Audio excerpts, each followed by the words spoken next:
Hello and welcome to Hot and Heavy, the Elaine podcast. I'm your host, Shivani Desai. Today I'll be talking about Season 9, Episode 12, The Reverse Peephole. Hello everyone. I hope everyone's doing very well out there. I'm doing well. Couple life updates. My daughter and I, we did it. We experienced the Eras Tour last weekend in Vancouver. It was magical. It was amazing. I've never been to a show with that many people in my life. But most importantly, my daughter had the time of her life. She absolutely just took in every moment. We were up pretty far. We were up in those nosebleeds, but it didn't matter. We had a really great view of the stage, if I'm being honest. And my daughter was so sweet. You know, of course, I think everyone wants to be up close and be able to maybe get eye contact with their favorite artist. But she was like, you know what? This is actually perfect. I can see everything. And so she was just, oh my gosh, like I said last week, the biggest joy for me was seeing my daughter experience something that she had been dreaming about for almost 2 years. And so it happened. It was a very soggy, rainy weekend in Vancouver, but it didn't dampen anyone's spirits. The city was full of Swifties. It was very cool. You could just tell Vancouver was so proud to be the last city on that tour. Everywhere in the city, in the downtown, there was Taylor Swift references. They had these big lighted signs with titles of her songs, of her albums, that you could take pictures with. When we checked into the hotel, they gave us a whole folder of Swiftie things going on that weekend, in the area. It was just so incredibly cool. And the crowd was so fun. We got a bunch of friendship bracelets. We did not come armed with them. That sounded weird. We did not come bearing any friendship bracelets to trade, but it didn't matter because I was just like, well, we don't have any to trade. And my daughter was like, it's okay. Because I kept asking her leading up to the show, I'm like, do you want to get sparkles to put on our faces? Do you want to get one of those kits to make the friendship bracelets? And she's like, it's okay, Mom. I think, and I feel very fortunate to have, two kids like this. But she was very conscious of the cost associated with not only the tickets, but the travel. So she was not wanting me to spend any more money than necessary. And I just feel really lucky that I'm raising a couple kids who are pretty non-greedy, I guess, and they understand the value of money and how lucky they are and how fortunate they are to get some of these opportunities. But I convinced her while we were there, we went shopping. There was this cute little shopping district right near our hotel. And I was like, let's at least get a fun purse, which she did, which then got confiscated because it was a large bag, an oversized bag for the venue. I am talking, this was a clutch. Anyway, we were wearing rain shells because of the rain happening. And my daughter didn't have much. She didn't have much in that purse. And so when they told us, this is an oversized bag, you're going to go have to check it after we had been outside for over an hour waiting in line to get in. I was like, we are not doing that. So I just threw the purse away. It wasn't that expensive. It was at one of those it was like the Canadian equivalent to a Forever 21. So I wasn't too worried about it. I'm like, we are ditching the damn bag. We're putting everything in our pockets. I understand why they do this and I get it, but it is maddening sometimes where you can't even bring a little clutch bag into a venue. That didn't dampen anything. Like I said, it was a magical night. My daughter had the best time. And then while my daughter was having the best time, something really special happened to my son. He and my husband, it was a last minute trip. They took out to San Francisco. My son is a huge fan of the Golden State Warriors. So they went to one of their games and they got hooked up with some pretty good seats right by the tunnel. And so my son had an interaction with one of their players, Gary Payton Jr. We call him GP2. I'm the only one who does. Everyone calls him that. So GP2 was mic'd up for that game. So if you're not familiar with these NBA games, they always mic up maybe a coach or one of the players, and then they play little clips of what they're saying on the court or whatever. So it just so happened GP2 was mic'd up for this game, and he was apparently they always have one of those exercise bikes near the tunnel, and he was on that. So my son kind of got his attention and was like, and wanted a picture with him. And so mic'd up, GP2's like, you got to take it. You got to take it. And my son, you can hear him go, no, you take it. And he goes, I can't, I'm working. And like, not in a mean way, but it was so funny. And then he ended up getting the picture. But the NBA thought that was so funny. They put it on their Instagram, that little clip. Then it was on Bleacher Report. Then it was on the Warriors Instagram. It was on the Warriors email. I'm sure it probably made it to like SportsCenter, just like a funny moment between a fan and GP2. But anyway, of course, my son does not have any social media as of yet. But like while we were in Vancouver, my husband, who doesn't have social media either, he sent me a screen recording that my son's friend had made because he saw it on the NBA Instagram. And so I'm just like, while I'm in Vancouver, I'm sharing it. It's just, it was such a special moment. And my son was riding high. He's like, Insta famous. Anyway, so it was a fantastic weekend for our family, needless to say. Okay, let's get into this episode. The synopsis for the reverse peephole is as follows. Kramer and Newman reverse the peepholes in their apartment doors, leading to Newman's eviction from the building. Elaine disapproves of Puddy's man fur. Jerry discards his wallet in favor of carrying a European carryall that is definitely not a purse. George's extra fat wallet gives him back trouble. This episode was written by Spike Ferriston. We start out in Monk's.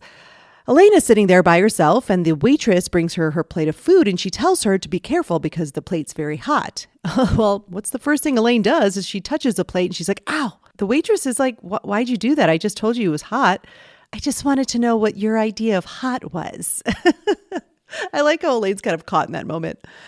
Puddy enters wearing a man fur. He asks her, you ready to hit the ice? She laughs, looking at him, thinking the coat has to be a joke. She goes, what is that? It's my winter coat. A fur? Is there a problem? He asks. Seemingly infinite supply, Elaine responds. She's just so horrified. He sits down. He reaches for her plate. She warns him, careful, it's hot. And then he touches the plate and goes, ah. My take, I've always enjoyed this cold open. I love how Elaine and Puddy touch the hot plate. It's such a relatable thing. I know I've done that. I feel like in Mexican restaurants, you always tend to get a really hot plate. I'm sure because they melt the cheese, at the end or whatever. But I know I've done that. I'm always like, what do they mean by hot? Not the fajita skillet, because that's just stupid. I mean, that thing's like sizzling. But no, I think I would always test it out. And then the way Puddy says, at the end, it makes me laugh. We get some great laugh acting here from JLD when she first sets eyes on that fur. And it is horrible. My goodness, it is so bad. There is commentary for this episode, and JLD is one of the people making the commentary. And she's like, look at the shoulders. It's like, that's not a man's fur. That's definitely a woman's fur coat because it kind of puffs out at the shoulder seams. She's like, that's a very feminine detail, like on feminine clothing. Either way, it's terrible. I do love the line, seemingly infinite supply. Great line. Now, I do wish we got a shot of them ice skating. Just Elaine miserable with Puddy skating in his fur, like hand in hand. Just he's having the time of his life. And she's just like, I cannot believe I am with this guy wearing this damn fur. Okay, it's been so long. I don't even know what my intro was to Jacket Watch, but we finally have another Jacket Watch. Now, for those of you who may have started listening, not at the beginning of this podcast, but joined in the middle, whatever, this is your first episode. Jacket Watch is something that I started on this podcast because of an episode of Comedians in Cars Getting Coffee. The comedian Neil Brennan was being interviewed by Jerry. And during their interaction, during their lunch, their coffee portion, I should say, he tells Jerry, I never really watched Seinfeld, kind of like, hey, man, I don't mean to offend you, but I just didn't. And Jerry's like, I don't give a shit. Now, he does admit to watching maybe 4 or 5 episodes, but that was it. And he says, and this is the line that sparked me to want to do this segment on the podcast. He said, every time I watched Seinfeld, you guys were worried about a jacket. I just thought that was so brilliant because I was like, in my head, I was like, yeah, there are a lot of coat storylines. So I will say we haven't had a Jacket Watch incident since, I think, season 3. So maybe I was a little off with how many there were within the series. But anyway, I'm counting three incidents 7, 8, and 9 of Jacket Watch within this episode because we got Puddy's fur, we got Joe Mayo's fur, and then we got the 8-ball jacket. So these are all separate jackets. And so I want to have 3 separate counts of Jacket Watch. Perhaps it's for me to justify the fact that I created this thinking I was going to have an seemingly infinite supply of Jacket Watch incidents, but we're already at season 9, episode 12. And we have 9. So, you know what? Maybe I just overestimated, but at the same time, it's been fun. It's been fun to track these. Okay, next, we are in Jerry's apartment. Jerry is surprised that Puddy wears a man fur. Elaine says, yeah, he was strutting around the coffee shop like Stein Eriksen, who apparently wasn't a skier, Olympic skier or something. I didn't really do much research on that. So Jerry asks Elaine, well, it's because you find fur morally reprehensible. She goes, anti-fur. Who has the energy anymore? It's more about hanging off the arm of an idiot, she says. George is kind of surprised that she's never seen the coat. We've never dated in winter, she says. You might want to get a look at that bathing suit, Jerry suggests. Elaine brings up the massage chair at Bloomingdale's that they want to get Joe Mayo for his apartment warming party. Of course, this annoys George, having to give more gifts. It's too many occasions for gifts. He'd like 1 month off. Kramer says it's the perfect gift, Jerry says. That's what we're getting him. Fine, George says, but we won't get it from Bloomingdale's. I'll sniff out a deal. I've got a sixth sense. He's so proud of himself. And this is a great shot. I just want to point this out. After he says that line, George turns around and Jerry says, cheapness is not a sense. And George just stops and pauses. It's so brilliant. I love that blocking choice. Elaine can't stand Joe Mayo's parties. She says the minute you arrive, he's got you working for him. Then she does this impression of him. Hey, can you do me a favor? Could you keep an eye on the ice and make sure we have enough? Jerry loved the last party. He was in charge of the music. He turned that mother out. Kramer enters with Newman and they need pliers because they are reversing the peepholes on their doors so that they can see inside and prevent an ambush. But then anyone can just look inside your place. And Kramer's like, that doesn't matter. Our policy is that we're comfortable with our bodies. If people want to look in, we say, enjoy the show. Elaine, on her way out, says, well, I'm sorry I can't stay for the second act, and she exits. Jerry gets his wallet out to give George the chair model number, and Newman and Kramer are so embarrassed for him. Nice wallet. Kramer tells him that nobody uses wallets anymore. All you need is a couple cards in your bankroll, the big bills on the outside. And Jerry's like, that's a 5. That is something we say in this house a lot. All right, my take on this scene. Now, this scene has an interesting moment. We find out Elaine doesn't have the anti-fur energy anymore. And that kind of tracks. I feel like, we've seen her, I think 2 or 3 times within the series get upset about a woman wearing a fur coat. It's all about the animals and the cruelty of it. But now she has evolved, or maybe I should say devolved, into being more like these idiots she's hanging out with. Now, I don't think Elaine's as shallow, but she's certainly more shallow than she was in those earlier seasons. So I think it does track. I believe that Elaine has just lost the energy for a lot of things, evidenced in the fact that she's dating and settling for Puddy, but also just these kinds of causes, which I also think is very relatable. I feel like with good reason, the last decade, we're just in this kind of activist boom. There's a new cause every few minutes, right? Like you get something is brought to your attention and you're horrified by it and you want to fight for it. But there's also something called activism fatigue. It's a very real thing.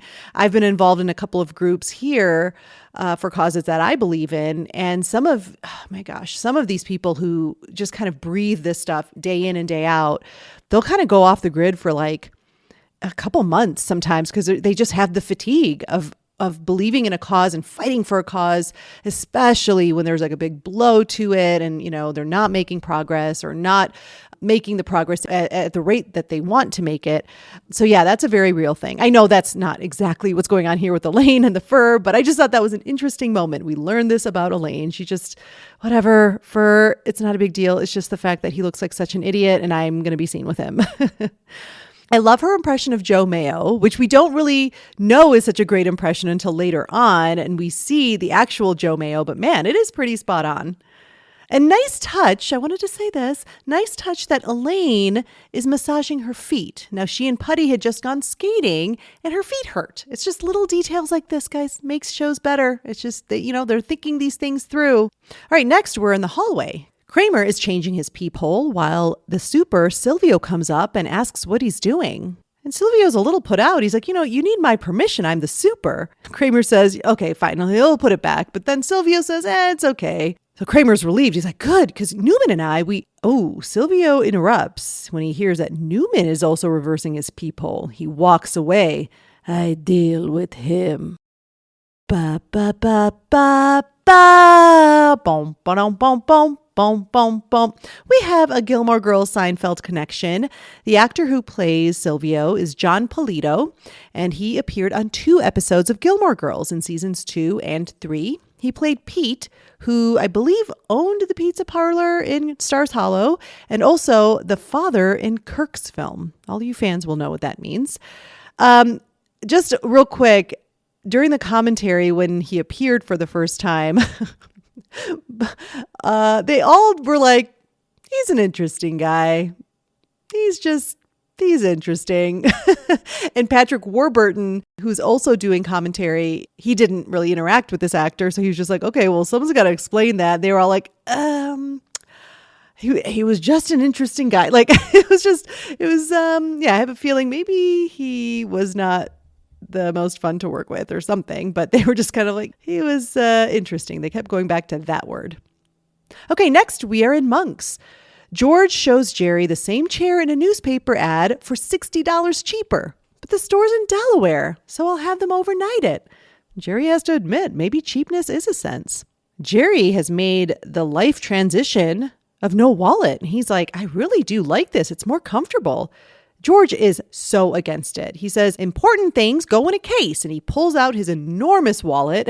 Jerry is horrified, compares it to the burger on George's plate. George argues he needs everything in that wallet. George takes the wallet back and, he wants to stuff a couple sweet and lows in there.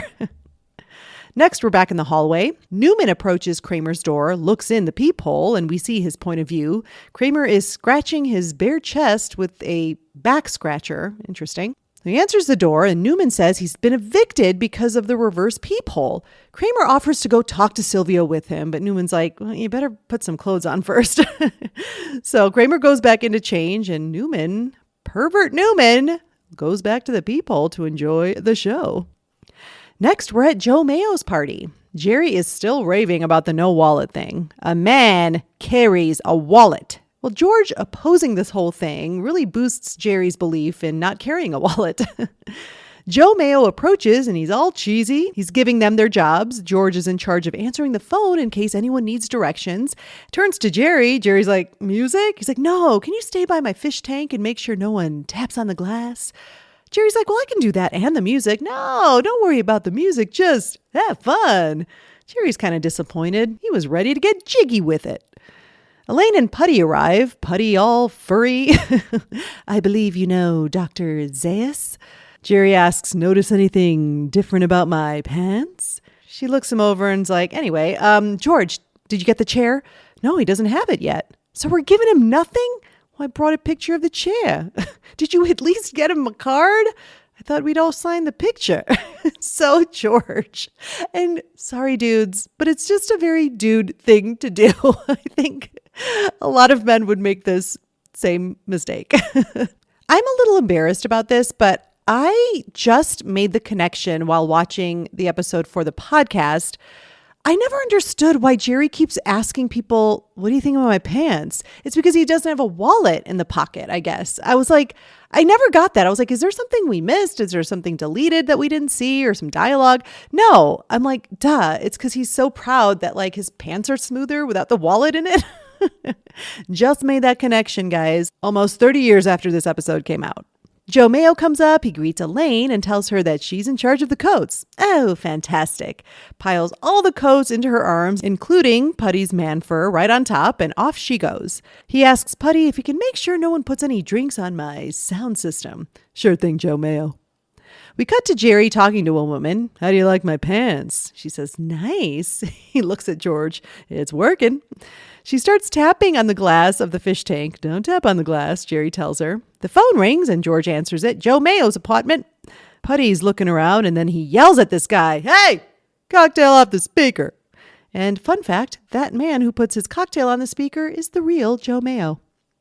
We cut to Elaine in the bedroom, flopping all the coats down on the bed, and then she gets an idea. She sees the window, opens it, and throws Puddy's fur coat out of the window. Goodbye, Dr. Zaius. The actress in this scene, who Jerry talks to, her name is Carrie in the episode, and her real name is Jeanette Robbins. She's also appeared in Friends, The Larry Sanders Show. It doesn't appear that she's acting anymore, but a fun fact, she was in a Cotton Dockers commercial. So this is a little bit related to Seinfeld when Jerry talks about how much he hates the Cotton Dockers commercial, and that's what causes a big fight between he and his girlfriend at the time. But anyway, apparently it was a pretty famous commercial. It's mentioned many times in her bio. So I'm sure she made some bank on that commercial, a national commercial that runs for years. Probably why she retired in like 2006. I have to say, sorry, Jeanette Robbins, but she's very blah to me. Now, nothing's really written for her to stand out, but she's also just not an expressive person. I'm not her biggest fan. My take on this scene, there's not much to Elaine's part here. We see that her job assignment is coats, and she gets the golden opportunity to throw the man fur out the window.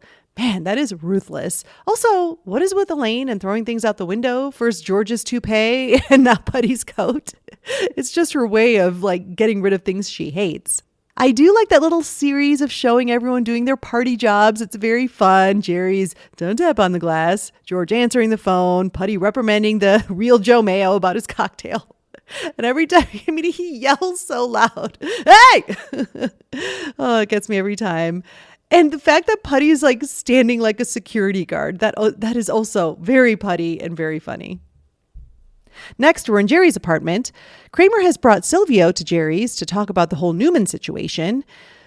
So the long and short of it is Kramer convinces him to give Newman another chance and gives him his word and vouches for him. Silvio agrees, but he's still going to keep his eye on him. Oh, you won't regret it, Kramer says. But then Kramer notices Newman nuzzling with Silvio's wife right behind his back and is not too happy about that. Back at Joe Mayo's party, Joe Mayo thanks Elaine for coming and she's wiping a table. She goes, great working with you. Puddy comes out in his fur. All right, let's hit the bricks. What? Elaine is so confused. Joe Mayo says, hey, I got a coat just like this. My take, it's not much, just have to move the story along. We find out that Puddy somehow found Joe Mayo's coat and thought it was his. Now, did he go into Joe Mayo's closet? I don't know. It just kind of doesn't make sense. Because also, earlier, I feel like Joe Mayo would have noticed Puddy's coat and called him out on like, oh, I had that same coat. Because he literally flops it on top of the pile of coats. Joe Mayo has to like get out of the way of that, if you notice in the earlier scene. So I don't know, this part is a bit sloppy. So like props for Elaine rubbing her feet. Love that detail. But I'm dinging the episode for this oversight. So I guess you could say they break even, Stephen. All right, next we're in Monks. Jerry and George call Elaine a rock star for throwing the coat out the window. But she says, now Joe Mayo is making me buy him a new coat because you threw it out, Jerry says. No, because I was in charge of the coats. It's insane. But you did actually throw his coat out the window. But he doesn't know that, Elaine says. For all he knows, someone stole the coat and that person should be held responsible. But that's you, Jerry says. Anyway, Elaine's like, I'm going to have to buy him a new coat, even though I don't think I should be held responsible, which I am anyway. You can just tell Jerry and George's brain hurt. They're like, whatever, George is satisfied. George's back is killing him, and Jerry says it's because of this ridiculous wallet. You've got a filing cabinet under half your ass. But George is sticking with it. He's like, this is an organizer, a secretary, and a friend. He puts it back in his pocket, and Elaine's like, look at you, you're on a slant. It's all right. He just gets a few napkins, puts it under his other cheek, and says, look, I'm fine. Then he collapses to one side. What was that sound? I think I had some hot candy in there. My take on this scene, Okay, I honestly can't decide how I feel about Elaine's portion. JLD does a great job with it. And the nonsensical argument she makes claiming that she shouldn't be held responsible. I don't know. I'm just sort of meh about it. I love the delivery of "it's insane." And I use that in my life quite often. But yeah, overall, I'm just like, I don't know if I care enough about this to find it that amusing. Next, we're in George's apartment. The chair has been mistakenly delivered to his place. George tries it out and is immediately loving it. Oh, the delivery guy's like, "Well, do you want me to take this to your friend's place or what?" George doesn't even answer because he's just in heaven in this chair. The delivery guy just walks out. Next, we're on the street. Jerry is meeting Carrie from Joe Mayo's party. He says, "I can't believe we're going dancing." "You don't go that often?" "No, because it's so stupid." I do love that line. She asks him to carry a bunch of her things: lipstick, compact, keys, and a tin of Altoids. Jerry is not happy. We cut to another part of the street. Kramer and Newman are walking together, and Kramer is pissed at Newman about sleeping with Silvio's wife. Says that if he gets caught, then they're both out of the building. Newman looks up and spots something in a tree. Kramer thinks it's a dead bear, but Newman can tell it's a fur coat. "Hey, give me a boost."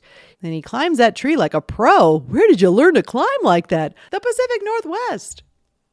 Next, we're in Jerry's apartment. Elaine doesn't understand what the big deal is about Jerry having to carry some of Carrie's stuff. Well, he says he's adamant to stay on his pocket diet. So she suggests a product from Peterman that would be perfect for him. Not more of that crap from the Titanic. "No," she says, "it's a men's carry-all." Jerry's like, "I'm not carrying a purse." "It's not a purse. It's European." "Oh." Elaine asks if George got the chair for Joe Mayo yet. And Jerry calls George to find out, because Elaine is not chipping in for a chair if she's getting him a new fur coat. George answers from the chair. It's vibrating under him. He lies to Jerry about the chair being in transit. He sounds so weird to Jerry. "What is that noise?" "My toaster. I gotta go." He hangs up. Kramer enters and gives Jerry his busted pliers back. Weak hinge. Elaine starts heading out. "I guess I gotta go price some fur coats." Kramer tells her to go on 88th Street. They're falling from the sky. She's like, "What are you talking about?" He says, "Found one in a tree." She said that 88th Street, that's where Joe Mayo lives. "That's the coat." And she pushes Kramer. "What was that noise?" "I had some hard candy in there." My take, we're just moving some stories along here. Elaine has suggested the European carry-all for Jerry. Elaine finds out that Newman has Puddy's coat, and George is enjoying that massage chair and lying to Jerry and Elaine about it. So fantastic. We get an Elaine shove, and that breaks Kramer's hard candy. These are also little details, like the hard candy thing. It just happens a couple times in the episode, but it's a great little callback to just a few scenes ago. I do find it very funny that Jerry gets on board when Elaine says that the carry-all is European. But I don't know. I kind of get it. It legitimizes it. I feel like if you're doing something fashionable from Europe, then you're way ahead of the curve here in America. Yeah, relatable. All right, next we're in Elaine's apartment. Elaine has invited Newman over to try and get the fur coat back. Newman cannot believe he's in Elaine's apartment. It's just like he'd imagined, except for this rattan piece that seems oddly out of place. She tells him to sit down, that she needs to talk to him about something. "Is this about me opening your mail?" "What?" "Because I never have. Anything I read was already open." Anyway, no, she explains that he found this coat and I believe it belongs to a friend of mine and I need it back. And he says, "No, climbers keepers."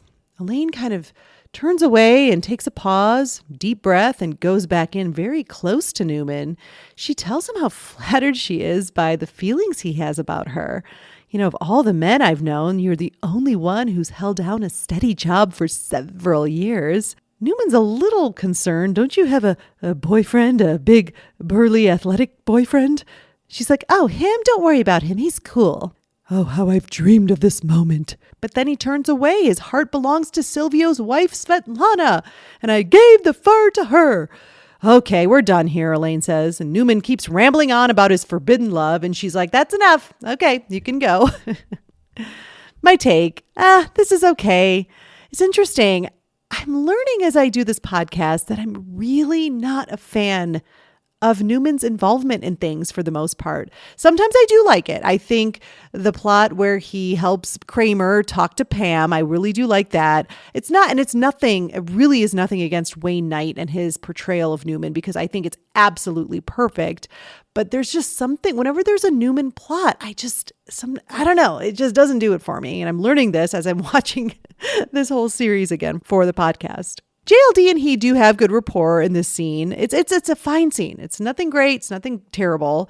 I love the pause that she takes, that like deep breath. She has to kind of rev herself up to flirt with Newman. Ugh. Now, the immediate turning off of that, once she knows that he doesn't have the jacket anymore, that's the best part of the scene. I like when she's like, get the fuck out of here. I'm done. All right, next, we're on the street. Jerry's on another date with Carrie, and she likes his carry-all. It's European, he says. She asks for her lipstick, and he puts it down on a ledge. He's like, I can never find anything in here, just like all of us women. And it is true. I hate to admit it. I can never find anything in my purse. And I have the smallest purse, not as small as the one we tried to take for my daughter into the Taylor Swift concert, but it's one of those like fanny pack things, but I don't wear it like around my waist. I wear it kind of crossbody. It's super small, but yet I can never find anything in here.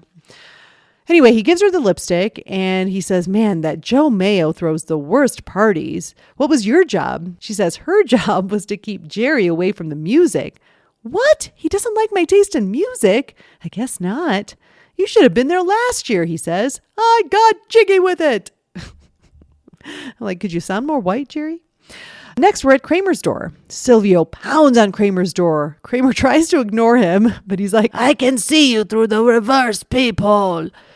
Well, Silvio's very upset because Svetlana has a new fur coat and he suspects it's from Newman. Kramer convinces him that it's a man's coat and then throws Jerry under the bus, says it's probably his. You know, he's a celebrity. They're insecure, desperate people. Silvio kind of agrees. Yeah, they want all the attention. Love me. Look at me. I'm so pretty. Want me.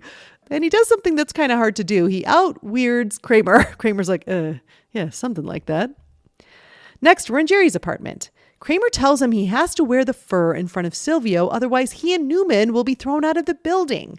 Well, that doesn't sound so bad to Jerry, but he agrees to do it. George enters, and Jerry asks, have you gotten the chair yet? George is annoyed. It gets here when it gets here. Will you quit riding me? Jerry's like, you know what? I'm out too. If Joe Mayo doesn't like my music, I'm not chipping in. Oh, so Kramer and I have to pay for the entire gift.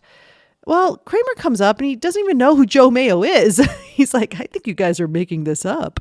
George is so pissed. Now I have to buy the entire chair myself. Jerry's like, no, just don't buy him anything at all. I already bought it. He says he's been lying to them for 3 days and now you're all screwing me. Jerry's like, why didn't you tell us you had it? I needed it. My back's a little tweaked. Jerry points out it's because of your wallet. You need to get rid of it. Never, George says. I'll just return the chair and it'll be easy because the receipt is in my good friend, the wallet. Your friend is morbidly obese, Jerry tells him. Well, at least I'm not carrying a purse. George exits and Jerry calls after him. It's not a purse. It's European. Kramer tells Jerry Silvio's out shoveling the walk, so go down there with the fur on. He puts it on Jerry. Jerry says, how do I look? Odd. Next, we're on the street. George approaches a lamppost with a sign for guitar lessons, first lesson free. Well, he's got to have that, so he rips off the phone number tab. He puts it in his wallet, but that does it. Can no longer close it. And as he's trying to push it closed, a bunch of papers bust out and start blowing in the wind. He's panicked because the receipt, the chair, my tiger poster. I never knew he says my tiger poster until I had the captions on. That was hilarious. We cut to Jerry approaching Silvio in the fur. That is your coat? Sure is. Jerry admits he needs it because he's an entertainer desperate for attention. Kramer enters and gives Jerry his carry-all and laughs with Silvio. Jerry in his fur with his purse. He's a dandy. He's a real fancy boy. And Silvio once again goes further with it and super creepy. Elaine comes up. She's like, oh my gosh, where'd you find it? That's his coat. No, it's not, Jerry says. It's mine, and I'm a fancy boy. Elaine's like, that's not your coat. It's Joe Mayo's coat. Even though technically it's Puddy's coat, if it's the one that was thrown out the window. Anyway, whatever. Silvio's like, who is Joe Mayo? Oh, probably the guy sleeping with your wife, Kramer says. Just then, a thief grabs Jerry's carryall and runs away. Jerry yells at the officer that his European carryall was stolen. A what? A black leather thing with a strap. You mean a purse? Yes, a purse. I carry a purse. My take, it's not much for Elaine here. She's just there to reveal that it's not Jerry's coat and gets Joe Mayo in trouble. There's a tag to the episode. We're in Elaine's apartment. She's on the phone with Jerry. Turns out Silvio ambushed Joe Mayo with a sock full of pennies in his apartment. He should have had a reverse peephole. Puddy enters Elaine's place wearing another offensive jacket. Elaine just hangs up on Jerry. What is that? It's my new coat. You ditched the fur? He says, yeah, he saw Jerry in it and he looked like a bit of a dandy. He goes, check it out. 8-ball. And he turns around. There's a giant 8-ball on the back of the jacket. You got a question? You ask the 8-ball. Elaine is even more horrified than the fur. You're going to wear this all the time? All signs point to yes. My take, this is a very strong ending, I have to say. I like how we hear about Joe Mayo getting ambushed by Silvio with a sock full of pennies. Nice bringing all these elements together. The reverse peephole, sock full of pennies. Elaine just hanging up on Jerry is perfect too. I like that she's so offended by this new jacket. She just has to cut off the call. She's not even, there's no courtesy at all left. She's like, okay, I got to deal with this now.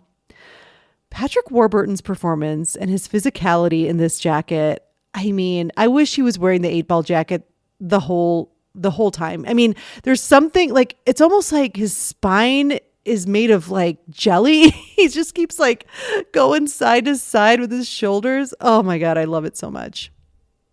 Okay, I'm going to take a quick break and I will see you on the other side. Mink, chinchilla, sable, fox, shearling, murder. For centuries, millions of innocent animals have been murdered for their fur, all for the sake of luxury for us human beings. Killing these beautiful creatures is not only cruel, but totally unnecessary. After all, there are other hairy creatures that don't have to die in order to make a warm coat. Introducing the man fur, a coat made from 100% body hair of men. All hair donations come from volunteers who, unlike those innocent animals, are treated with respect. Before they go through the body shave, they relax in massage chairs, and after they've filled their donation bag, they are slathered with aloe while enjoying a hot plate of food. Our man furs come in a variety of colors within the same coat.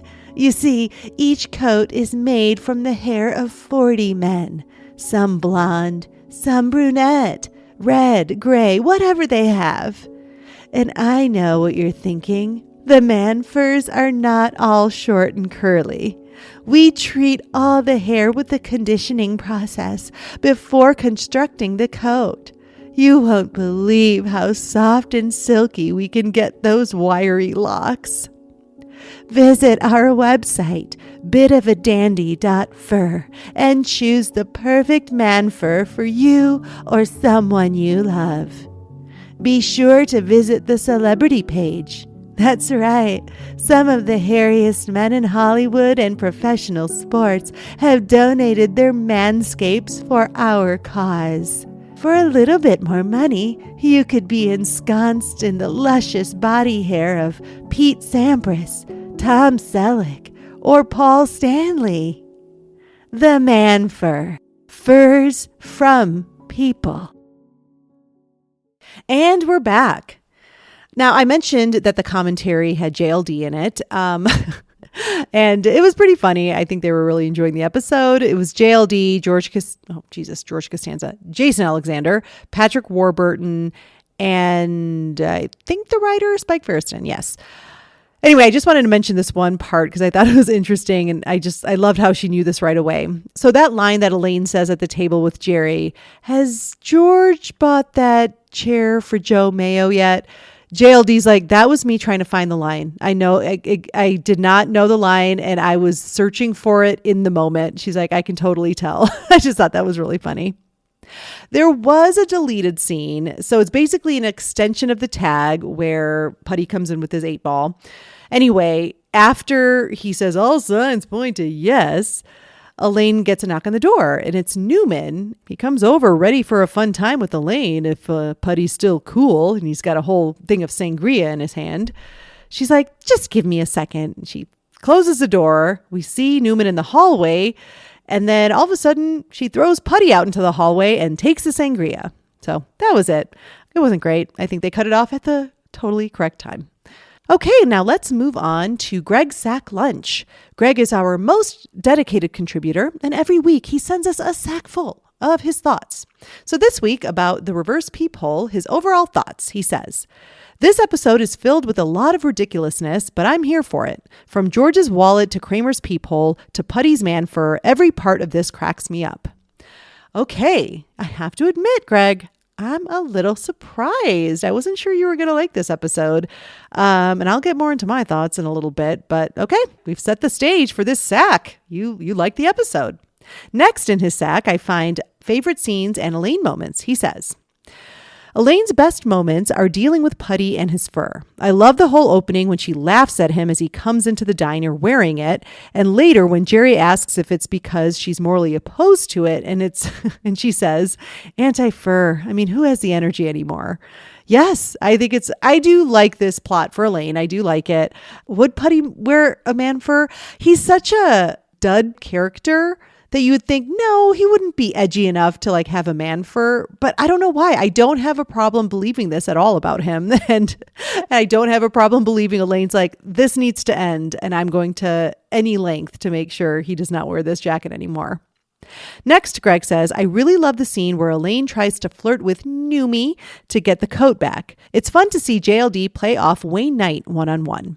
Agreed. I focused kind of when I had my take on that scene. I focused on how much I'm not a big fan of Wayne Knight, or I'm not. No. I take that back. No, erase that.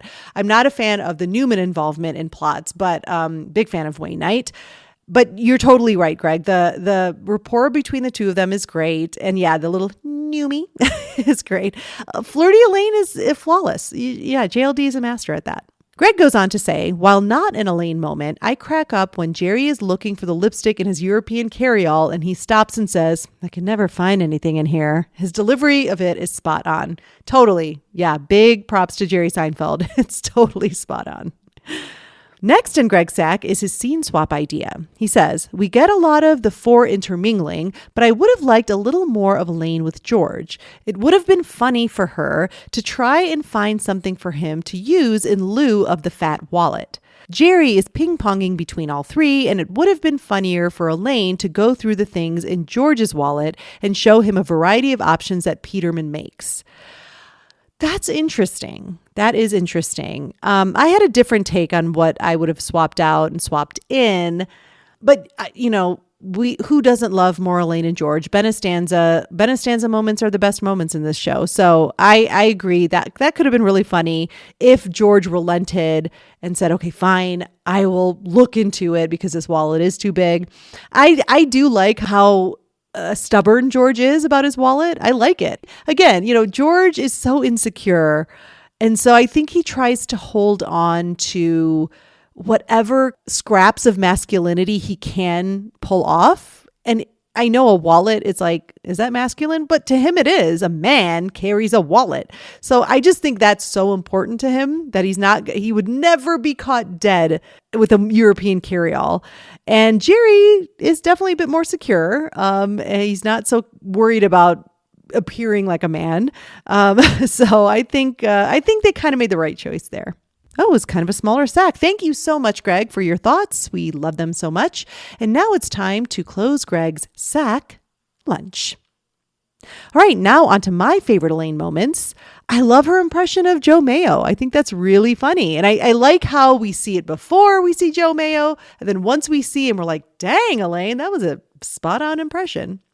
My close second would be her throwing Newman out. I love her. Okay, we're done here. Like just that switch of emotion right away. Like she's like, all right, I'm done. I can't even believe I went down this road trying to flirt with Newman. And my final notes. JLD doesn't get much comedy. Most of it goes to Puddy. I wish they had just shown more Puddy in the fur. I just think that would have been funny. He and Elaine in public a little bit more opportunities for them to interact about the fur. I'm not a fan of the Kramer storyline at all. The reverse peephole thing. I don't know. Again, maybe it's because Newman's involved as well. But also the Silvio thing, Silvio's wife, blah. I don't need any of that. The wallet plot is so funny. I think that's actually the best plot of the episode. Very Seinfeldian. It's just like hoarding stuff in your fat ass wallet and George having such strong feelings about it. Oh, that's classic Seinfeld. That's what we love about it. So I think we could have amped that up, amped more fur stuff up to add Greg stuff in there. Yeah, let's have some George and Elaine headbutting about the wallet. I love that. I'd lift all of that Kramer peephole stuff out, give more time for furs and wallets. And with Kramer, I think maybe something goes awry with his bankroll. maybe it's not the best solution. I don't know. I'm not one of the writers, guys. All I know is I could have done without Silvio, Newman, Svetlana, and the peephole. And I think that's all I can say about the reverse peephole. Please be sure to follow Hot and Heavy on social media. On Insta, it's at Hot Heavy Elaine. On TikTok, at Elaine Bennis Podcast. And if you'd like to email me, please do at elainepodcast@gmail.com. Also, if you get a moment, if you want to get me something for the holidays, I'm sure I'm on your list. Please rate and review this podcast. I would love that. That really just does help with all things podcasting, and that would really mean a lot to me. Thank you so much for listening, and I will see you next time.